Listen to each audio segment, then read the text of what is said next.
Dinakdakan? Dinakdakan. Dinakdakan. Dinakdakan. When? Yes. I'm eating it. I've just figured.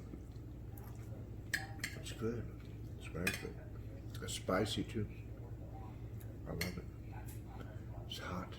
I mean, it's steaming hot and it's hot. Kumakain ng dinakdakan, guys. Oh. As long as there's no chicken feet in there. Is it? No.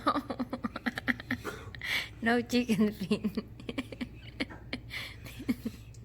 Then she tried it with hot peppers in it that long. Gotta kill me. Is that good?